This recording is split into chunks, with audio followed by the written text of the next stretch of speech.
আচ্ছা, আন্দোলন মানে কি ইট পাট কেলার ভাঙচুর? না। এদিকে আমাদের জেনজির পোলাপানগুলো এক একটা বস বাইরে ভাইরে, ইন্ডিয়াতে যেটা হচ্ছে এটা কোনো সাধারণ পলিটিক্যাল আন্দোলন না রে ভাই। আপনাদেরকে একটু বিশ্লেষণ করে দেখাই।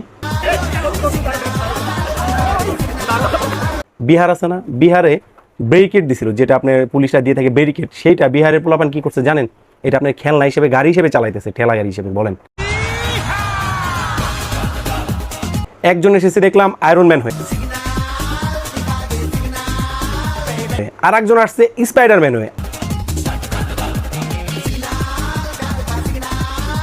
আর একজন দেখে আবার তেলাপোকা। मेरा नाम कॉकरोच है, मैं लखनऊ से आया हूँ। এরা এতটাই ক্রিয়েটিভ ভাবে প্রোটেস্ট করতেছে যা এদিকে মোদির ঘুম হারাম হয়ে গেছে অলরেডি।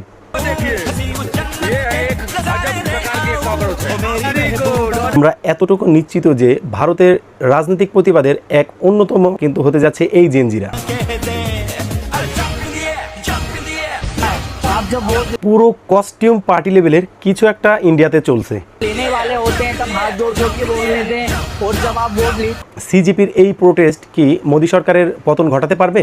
মতামত আপনি কমেন্ট সেকশন খোলা আছে, একটু জানিয়ে দিয়ে যাবেন।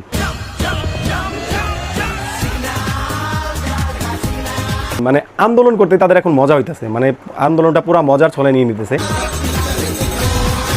এইটাই জেন জেডের পাওয়ার। 2022 সালে যেমন গেছে শ্রীলঙ্কা, 2024 সালে বাংলাদেশ, 2025 সালে নেপাল, আর লাস্ট চলতেছে এখন 2026 সালে ইন্ডিয়ান।